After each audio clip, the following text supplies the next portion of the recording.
Hello from Suffolk, England, where it's said to be a day of sunny intervals, with more cloud gathering as the day goes on, but that will also make it a little warmer.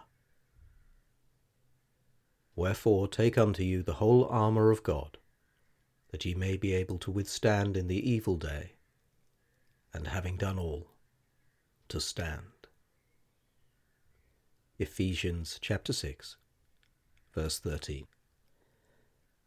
It's Friday, the 8th of May, in the year of our Lord 2020, and it's time to take 5 minutes for a dose of civilised calm.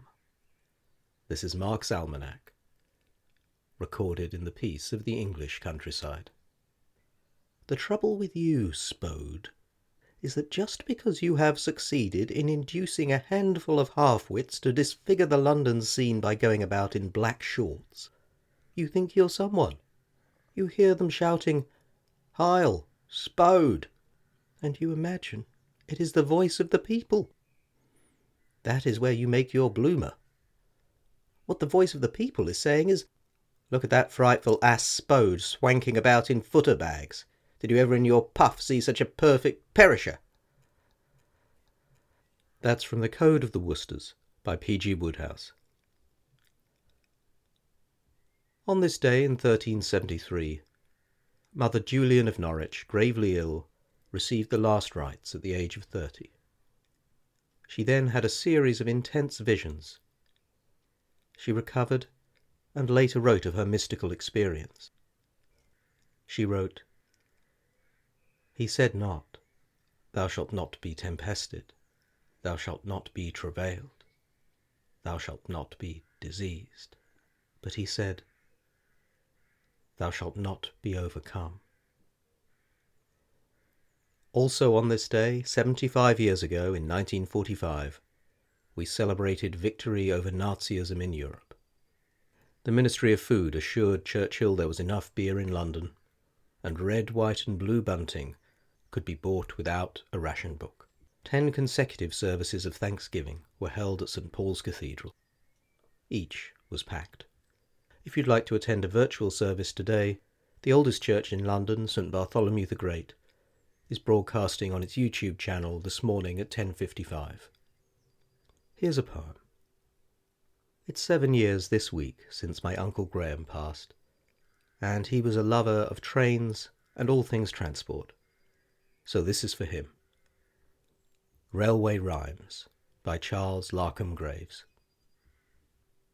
When books are powerless to beguile, and papers only stir my bile, for solace and relief I flee to Bradshaw or the ABC, and find the best of recreations in studying the names of stations. There is not much among the A's to prompt enthusiastic praise, but B is infinitely better, and there are gems in every letter. Barbon, Beluncle Holt, Bodorgan resound like chords upon the organ, and there's a spirit blithe and merry in Evercreech and Eglaskerry. Park Drain and Counter Drain, I'm sure, are hygienically pure, but when aesthetically viewed, they seem to me a little crude. I often long to visit Frant, Hose, Little Kimble, and Lelant, and if I had sufficient dollars, Sibley's for Chickney, and Neen Sollers.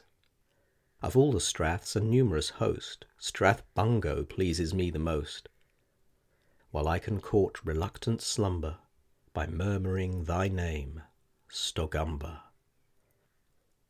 But though the tuneful name of Horbling incites to further doggerel warbling, and galleons, goonbell, gambling gay, are each deserving of a lay, no railway bard is worth his salt, who cannot bear to call a halt.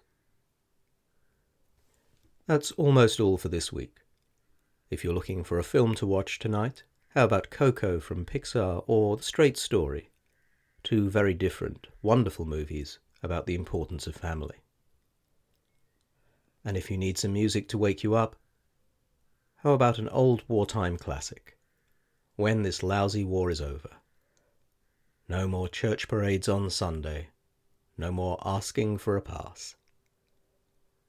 Until Monday, stay civilised, keep calm, and please keep washing your hands. Have a lovely bank holiday weekend.